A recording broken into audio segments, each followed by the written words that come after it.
We are here. 2026, episode 4. She Speaks. Conversations for women that are becoming themselves. And we are in a new year discussing new things. I hope you all had a great 2025.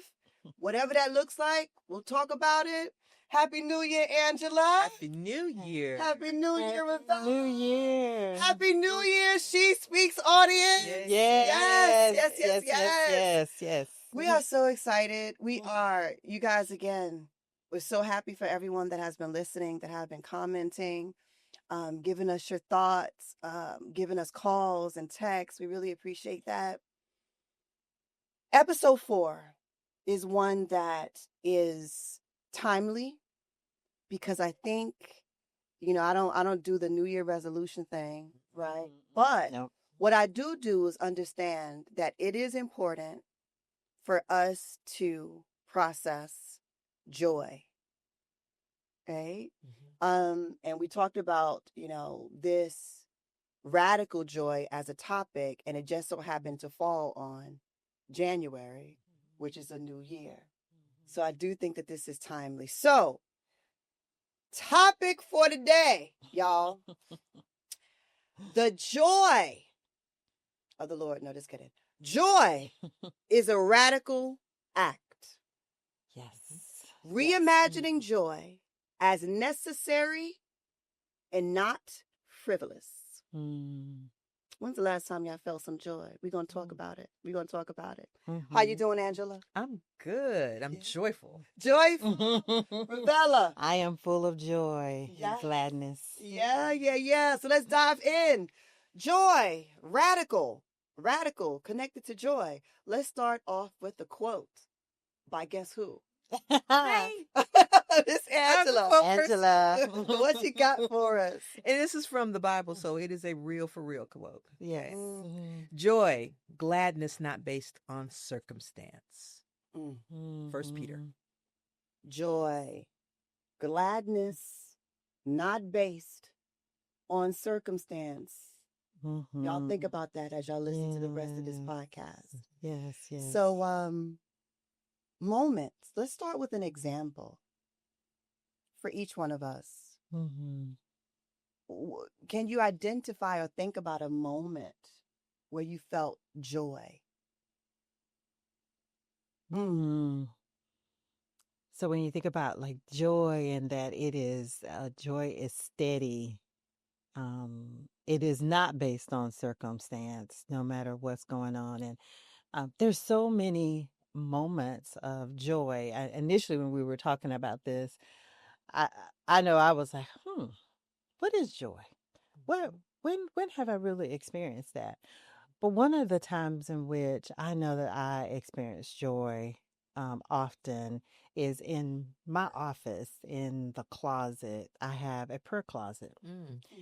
And in there, it's just comfy, it's cozy, it has some pillows, it has some scriptures and different things on the wall. It has different names of God, just different things, different scriptures that just remind me of God. And whenever I'm in there, yes, there are so many things that are going on in the world. So many things are going on in my life in those moments. But when I'm in that prayer closet, there's a peace, there's a joy, there's a steadiness, there's a consistency, there is a filling up that happens despite everything else that's going on, around me. And that is like one of the most consistent places for me that I experience joy. And there have been times in which I just go sit in it. And because it is a place of safety and security, it's a physical space, it's a emotional space, it's a spiritual space for me. So that's where one of the moments of joy filled for me. I love it. I love it. Angela, what you thinking? A whole bunch of thoughts, actually. And I, like Ravella, I had to really comb my head about what is joy, because I can tell you about problems all day long, but what is joy? Not based on circumstance. I think I tend to view joy as a continuum. And so there are periods of time where I'm in high joy, low joy, but it's all joy. And so these days I reflect in joy. So it is aspects of when I'm just sitting on my lazy boy and I happen to look over at my husband and I say, I feel joyful with you. And I'm so grateful that we found each other at a late age and got married. And we're still married. And I'm joyful that he understands me and that I understand him and that he is my best friend. I am joyful to have all these blessings that I'm able to then pay it forward to other people. That makes me joyful. I'm joyful to see my stepdaughter come into herself and her experiencing joy. So it's contagious. I feel the continuum of joy oftentimes when I've experienced something really tough and I make it through. And there's a reflection of I made it and I'm joyful in that space. So those are just a few things that have come to mind for me. Y'all, let me talk to y'all. Find yourselves and pray for some sisters and brothers in Christ where the things that they say when they're around you can confirm the things that God has already put in your spirit. Because what y'all are saying, and I'm looking at my notes, and that's why I'm shaking my head, because everything that y'all are saying are confirming those things within me. Isn't that beautiful? And it's like we say the same things. We don't go over this. We don't. Like, No, we do and I'm not. looking at We make look at notes this. and we just It's like those that moments where I felt the most peace. Yeah. Right? It's like family. Yeah. The presence of God. Yeah. And I'm looking and I'm like, y'all are right where I am. Yes. So, and I don't take this for granted. I really don't take this for granted. So I'm gonna back up. Moments where I felt the most peace or feel the most peace is and I had to think about it just like y'all had to think about it. One of the moments is when I could take my shield down and take my cape off as a woman and feel safe to where I don't have to be strong, and that is with my current partner. He's the best. He is the best. But when you were talking about, your husband and just being able to connect in that peaceful place, and I'm like, I feel the safest and I feel the most joy when I don't have to be strong. That part. Yes. When I don't, as a woman, when I don't have to be strong.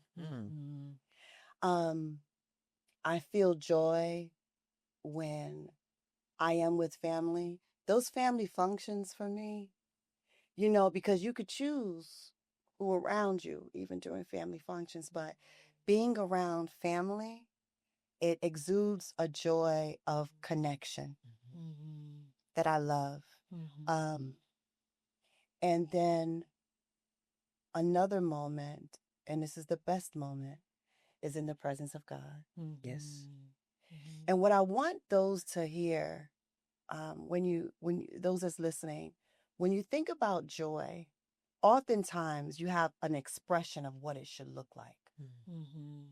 Like this, you know what I'm saying? Like, joy is an internal feeling that touches your soul. And joy could be shown in tears, because tears are not just tears of sadness or grief, but tears of joy. Yeah. And among them all, I think the tears of joy that I feel in the presence of God tops everything. Mm-hmm. Yes. Because I don't have to explain myself. Mm-hmm. I don't have to say a word. Right. I don't have to worry about no one looking at me. Mm-hmm. Right. I don't have to worry about no one understanding the why. Mm-hmm. I'm just there. Yes. Right. You know? Mm-hmm. So that's my moment of joy. And it's like everything just connected so well. Mm-hmm. So Yes. we've been in places where we have felt joy. Yes. Right? Yes. We've been in places where we felt joy. And continue to feel joy. And continue. Yes. To feel joy. Yes. Continue to feel joy. Yeah. All the time. Yeah. Mm-hmm. So I have a question. Why does joy with this topic have to be considered radical? Why is joy radical? What do y'all think? Yeah. I think joy is radical because we then are daring to be joyful despite whatever is going on internally or externally, within us and around us, that we refuse to succumb to whatever those things are. So it's like we are fighting in the face of despair or heartache or hurt or pain or grief or loss. We are saying to ourselves and those around us, even though those things are happening in our lives, we will be joyful in all of those things. That goes back to the scripture that Angela shared. Like, it's there, we will be glad in all those things. One circumstance does not dictate another. Joy is not predicated on any circumstance. We've said that earlier. It is an orientation of our heart and our spirit. That's right. And so we make intention to orientate our heart and our spirit to being joyful. It's an intentional act. Intentional. Mm. Intentional. I know we spitting that this new year, right? I mean, Ravella said it all. Uh-huh. It just, why joy is radical for me is because for me, it needs to be practiced. Yeah. And it needs to be top of mind. Yeah. And it needs to be valued. And it needs to have the space in my life. Because oftentimes we put the problems and the priorities at the top of your life, and joy gets stuck in there somewhere, but it needs to be at the top. And everything else flows from that. And you know, we're in this new year with hopefully new hope and promise. And the fight for joy is an everyday thing. And I think when you practice it and you actively show that you're centered in your joy, it becomes radical, particularly if you're not used to it. And it's been an also thing. It's not the primary. And I reflect on what you said, Shantae, about being in the presence of God. You know, joy and being radically joyful is about slowing down and waiting for that word, right? And being able to exude that without having to say something, without having to say that word. Right. It's so abiding. Exactly. That's what I think about as you were saying that. Like, it's so abiding. It's so like present. Yes. Centering. It's centering. Yes. Yeah. Y'all, I love that. I mean, it's a joy that is unmatched. And I don't, listeners, look here. You're working with 3 believers. So if we go there, we just go there. But I will tell you this: if you don't know the joy, I suggest you try it. Get to know the joy. Get to know the joy. Get to know it. Get to know it. Because there's none other like it. There is a sense of peace and a settling of your heart, of your spirit, regardless of what's going on around you. It will settle you. It has settled me. It settles me in times. So I will say this next question, because this is good. connected to. I'm sorry, y'all. Just you know what I believe that the listeners are experiencing is our joy. Exactly. Right. Bella, connected for me, Yes, child. it's our joy. Yes. Because as you are watching this and you're hearing us talk about something, this word, this phrase, this orientation of joy, sometimes it's hard to explain. It's so abiding, it's so real, it's so authentic. It is so where we're looking at a God that's outside of us and has no bounds of time or anything, and that we can be peaceful in that, irregardless of everything that's going on internally. I may be flipping out all inside. I may be full of anxiety, or the world may be chaotic, but there is still joy in that. And Angela spoke about that. Like there is still that. So that is what you see. I pray that you see that as we're talking about this today. Absolutely. Absolutely.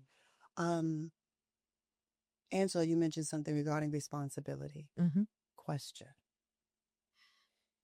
How do you pursue joy when responsibilities feel heavy? Right? Yeah. How do you pursue joy when responsibilities feel heavy? So I'm going to make the assumption, if we're pursuing it when responsibilities are heavy, that somewhere along the way we've disconnected from it. Yeah. And so that's the first thing I would say.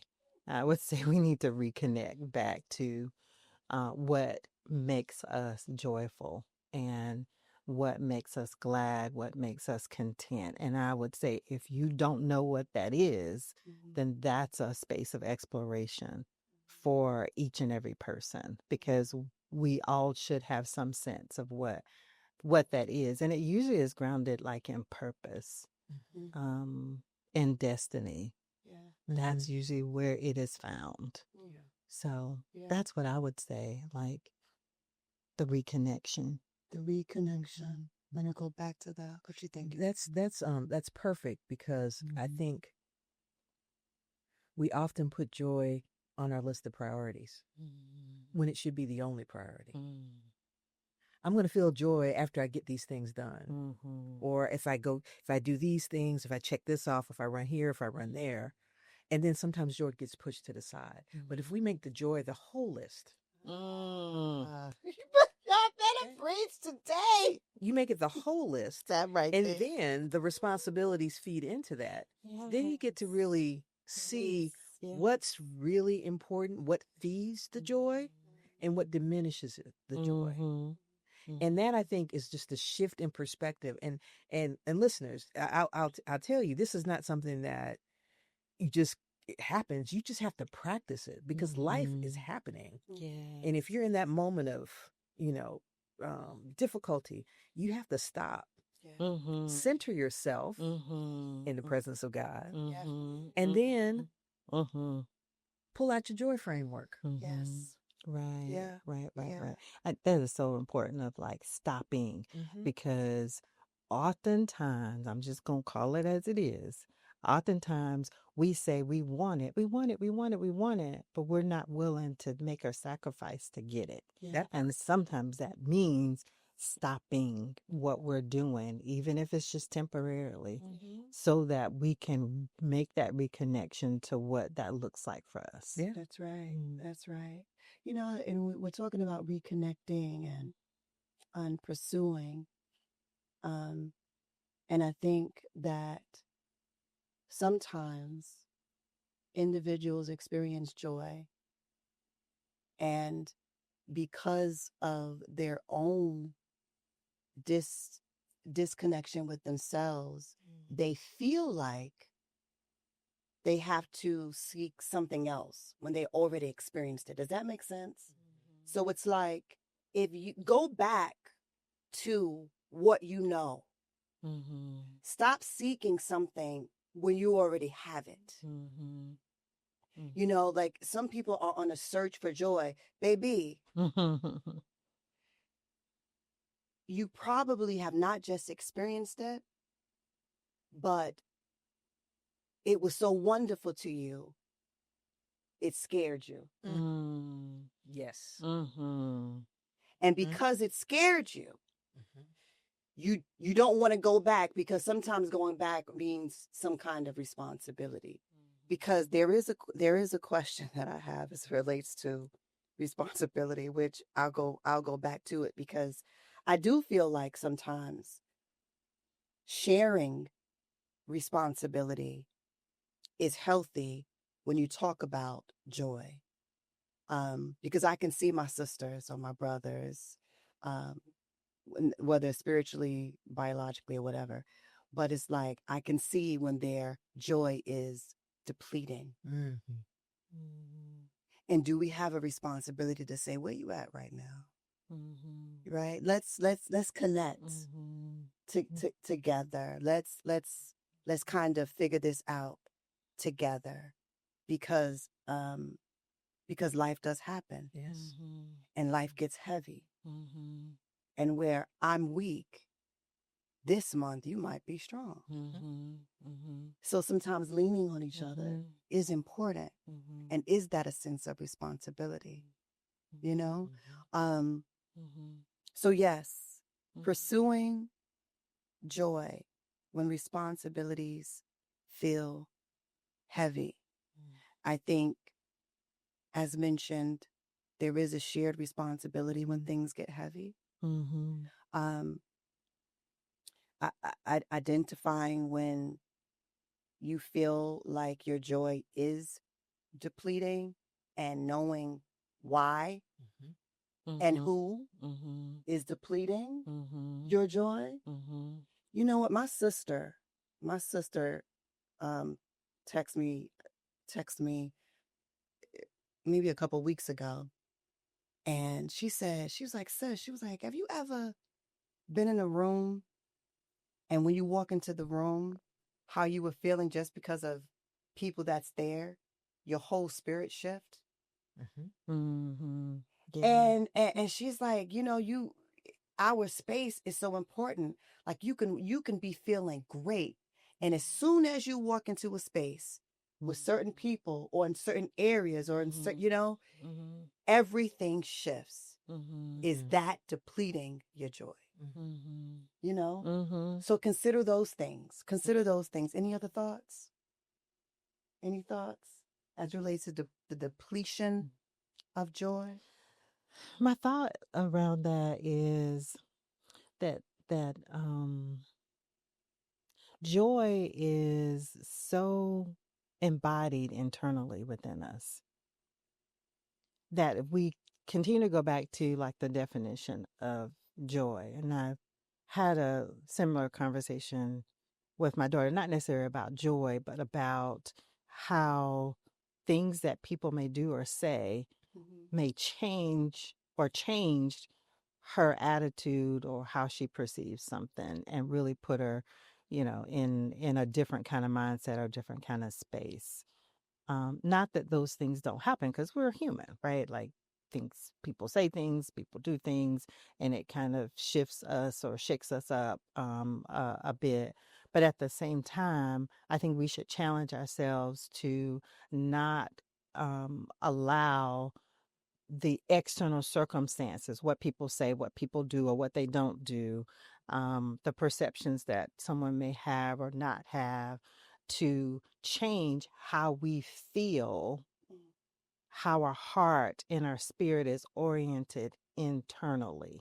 I think we have to be very careful of that in order to retain our joy, so that we're not depleted in those spaces. Yeah, I like it. Know where your source comes from. Yeah. And I would say, because I'm a person that tends to be hypervigilant, so I'm gonna reframe it to make it positive.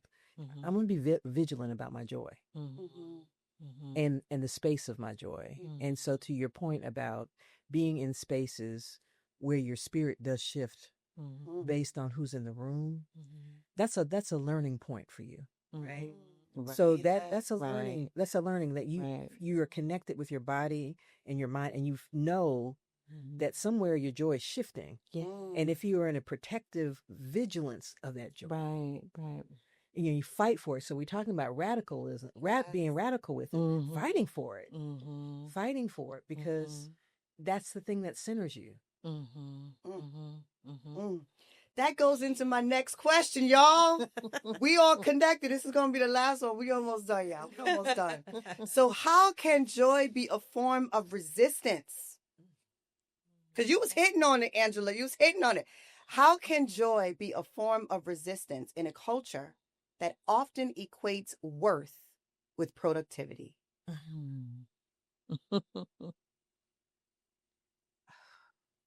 I could probably say that this is my area of potential growth, right?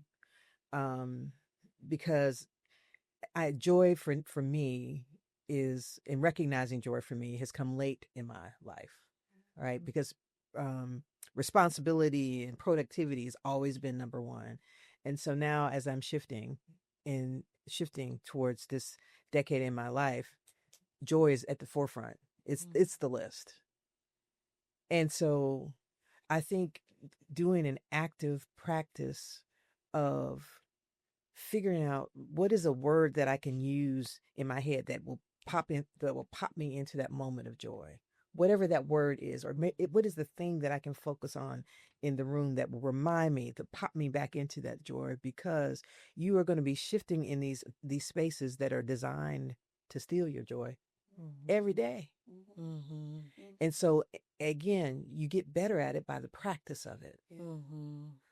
Every day you won't win every day. But the fact that you know that it's been depleted, then you get up and you learn from that and you try it again the next day. Yes. That's what I'd say about that.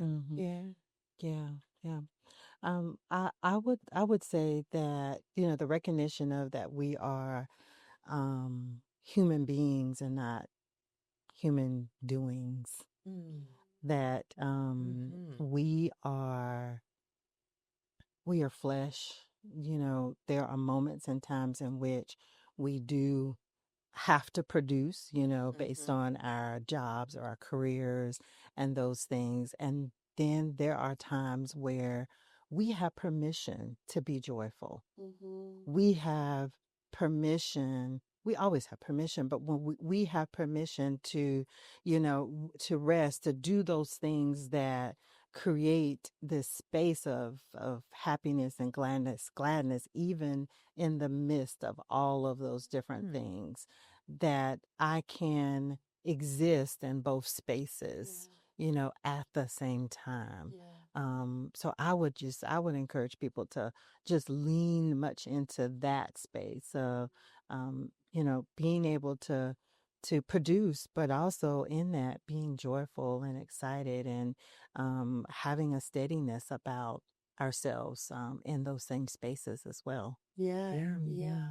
And if we look at it from, again, this multi-generational perspective and the idea of producing and shifting and knowing when to shift, I think identifying and knowing where you are in your life is important. Yes. Because where your joy is, or where it was, and how that showed up in your life, right, is going and could be different. So meaning my joy is within Christ, but how that showed up for me in my 20s was different from how it showed up for me in my 30s, different from how it's showing up for me in my 40s. And as I transition to 50, soon, okay, come right, it's there. Water's warm. There it is. There it is. Come on. Right. And these flashes are letting me know it's knocking. It's knocking. But how that shows up for me is different. So knowing where you are, right, you could find joy in producing, because that's where you are in your life. In your 30s, I mean, getting it, writing books, getting these resumes, getting out here, getting these gigs and these jobs and getting your hustle on. Then you might have your children and the joy is there because of what they're doing, and you're going, so know where you are in your life, know when it's shifting, know that it can show up differently for you Mm-hmm. based on where you are, Mm-hmm. and the season of the life that you're living, the season that you're in. But yeah, but it can definitely be resistance Mm-hmm. with it. It's like I am going to own it. Mm-hmm. I'm going to know that it's mine. Mm-hmm. I have a right to it, Mm-hmm.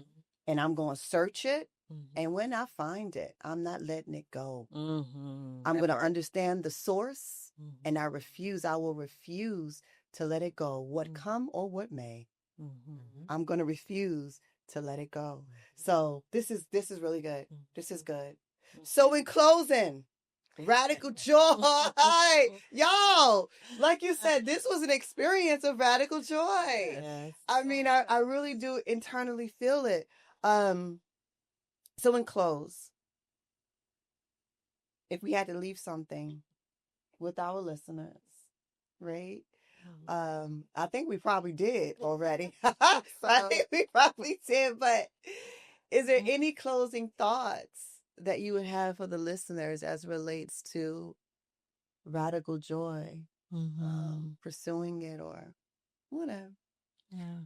I would probably say that if you aren't experiencing joy, this joy that we speak so wonderfully and delightfully of, then I would encourage you to make the time to discover your joy. Mm-hmm. Yes. I love it. Practice the pause Mm. so that you can feel it. Yeah. So that joy becomes familiar to you, so that it doesn't feel weird in your body. Like, what is this? So, from you all are both clinicians and therapists. If you live your life in anxiety and all of a sudden you start experience joy, it's going to feel very different. So give yourself permission to be flexible with it, to embrace it, not to be frightened of it. Yes, yes. Absolutely. And I would say, going back to our quote, which is scripture, know that it should not be dependent on circumstance. And remember that. If you only feel joy because of what other people are doing, or because of other people in your life, and when they are now out of your life, you no longer feel it, that's not real joy.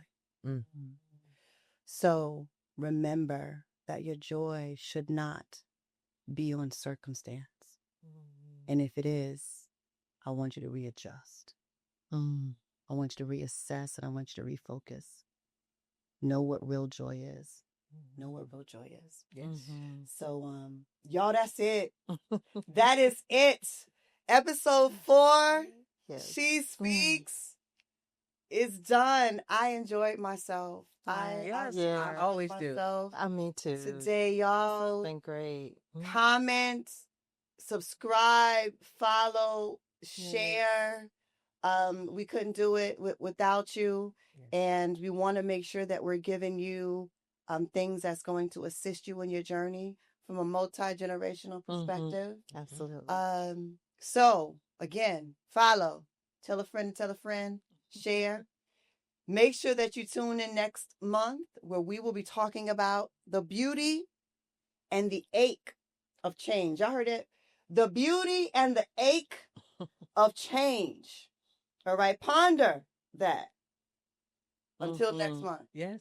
Until next month. Yes. It's a wrap. Yes. See y'all. Bye, y'all. Bye. Bye, y'all.